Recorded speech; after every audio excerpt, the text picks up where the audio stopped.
Thank you very much. Thank you.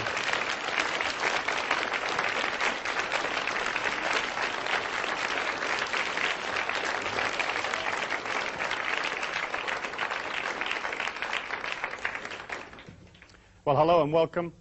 Today we'll be doing our Mastery of Money seminar. And what we'll be doing is basically looking at esoteric concepts to allow you to get the money that you want in life.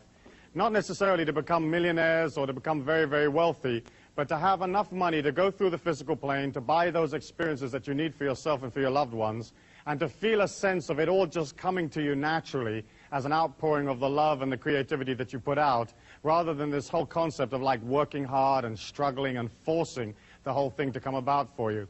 Basically speaking, the way that I handle esoteric money is I teach people to raise their energy. I teach you to become more life force, more power, and then when you do that, people will be pulled to you. People will show up. They're going to crawl over the walls and under the doors, and they're going to lower themselves in through the ceiling, and they will be there.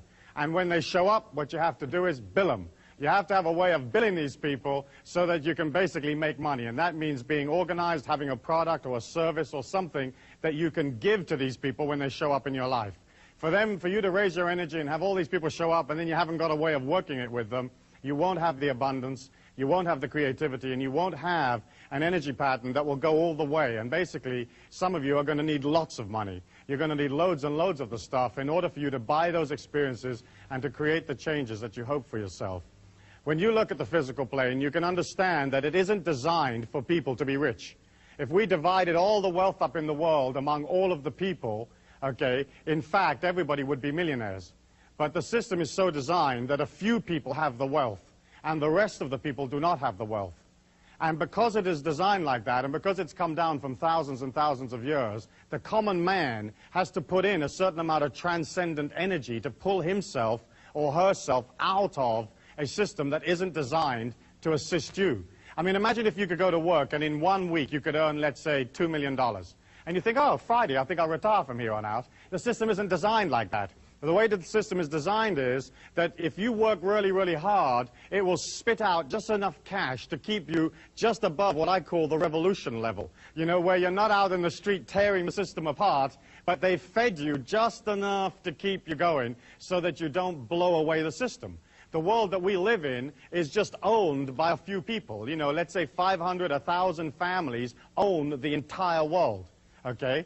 And they also own the governments, they own the societies, they own the banking systems, they own all the financial institutions, they dictate what interest you'll pay, how much rent you'll pay, what mortgage terms you will receive, you know, what your car payments are. They decide everything for you. And they also decide how much money the average man in the street will have. And if you are, let's say, a small businessman and you've opened a business, you're going to open it in that kind of energy pattern, in an energy pattern of control, restriction, keep everybody bottled down, give them a little bit so they don't revolt, but don't give them too much, because we don't want these people coming up out of the pack, becoming too self-empowered, and starting to take away the control that the big people have. And so as you look at that, if you open a business and you're this small businessman, if you've got a creative idea, you can only earn money from the energy of those people around you. And if all of those people are like close to starvation or just making it through or just squeaking through, how much disposable income have they got to buy your product? And so we're all affected, whether we're independent business people or whether we work for one of the big institutions or we work for the system, we're all basically affected by the fact that the whole thing is not designed for the common man.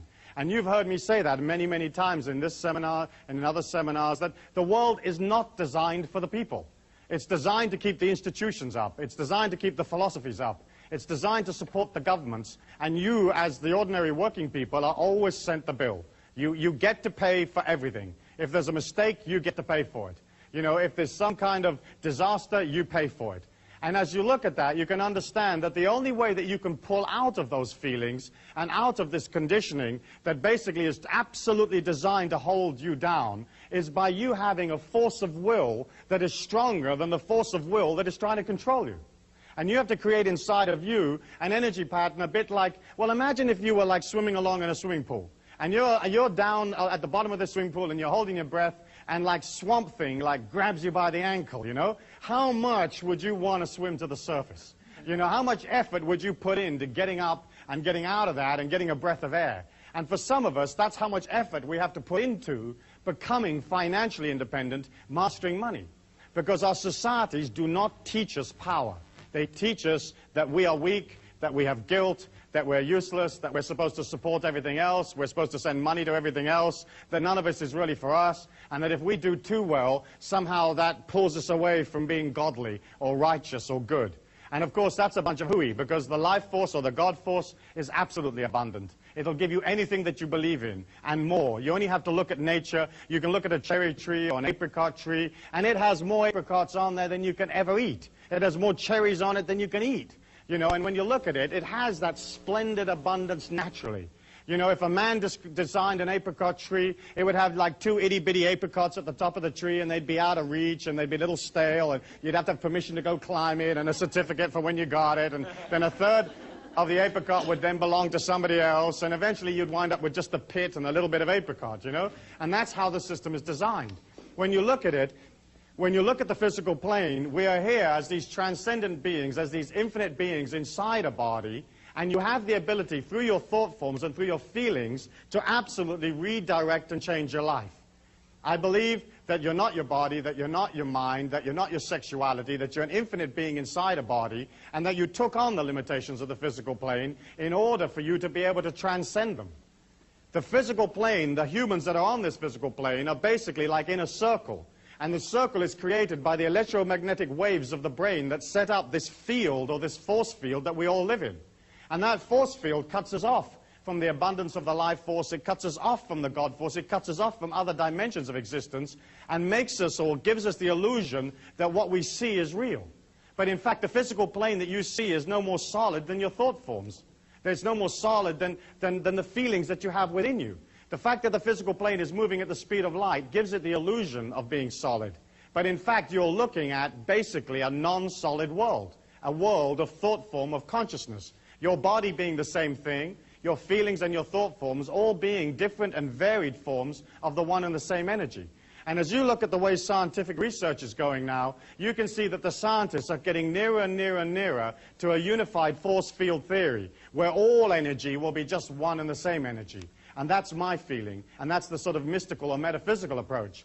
I believe that as an individual, you can be in this circle of activity that describes the physical plane, and you can scratch and you can hollow and you can thump and scream and rip people off and compete with them and shove and push, and you can become wealthy. You can drag yourself out of the programming, out of the circumstances. But my way is, I feel, more fluid and simpler, and that's basically to work upon your intentions, to work upon your concentration, and to move into a pattern that allows wealth to come to you naturally.